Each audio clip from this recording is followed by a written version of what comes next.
skip video ini kalau misalkan kalian mulai tertarik untuk berkarir di industri Web3. Karena saat ini gue bakal bagiin pengalaman gue setahun terakhir gimana rasanya menjadi seorang Web3 worker. Nah, pertama gue bakal bagiin keluh kesah gimana enak dan gak enaknya kerja di Web3. Pertama yang bakal gue share udah jelas sisi enaknya dulu. Pertama, work from anywhere. Kita bisa ngerjainnya di mana aja. Bisa di rumah, bisa sambil mancing, nongkrong di kafe, atau bisa sambil usaha kecil-kecilan jualan pop es kayak gue juga bisa. Terus dari sisi job desk, budaya kerja, dan projectnya, oke? Dari budaya kerjanya itu jelas berbeda ya, karena kita kerja dengan orang luar gitu. Sekarang gue kerja di dua project yang berbeda. Yang pertama dari negara India, yang kedua dari negara US. Dan dari kedua negara tersebut itu memiliki budaya kerja yang berbeda nih. Ada enaknya, ada enggak enaknya gitu. Terus dari sisi projectnya, karena talentnya terbatas ya, karena memang orang-orangnya masih terbatas, kita bisa megang project lebih dari satu ya.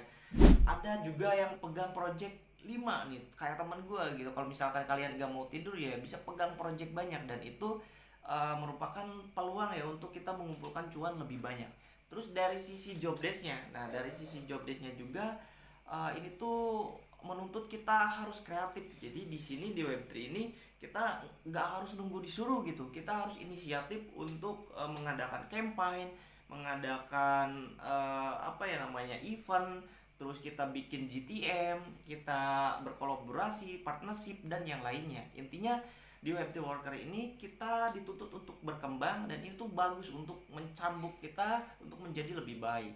Terus dari segi salary-nya, dari segi reward, dari segi gajinya.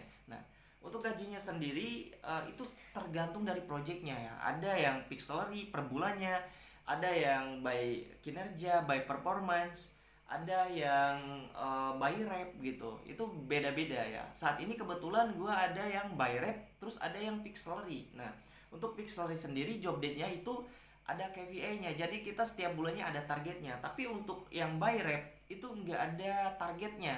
Itu tergantung dari kita nyimpit usernya seberapa banyak, atau kita memberikan impact ke projectnya itu seberapa besar, dan itu akan berdampak pada pendapatan kita. Semakin kita tinggi ya repnya, semakin kita banyak repnya, gaji kita juga semakin gede. Tapi kalau misalkan di fixed salary ini, mau kita banyak mau kita sedikit ya, kita gajinya ya segitu aja gitu.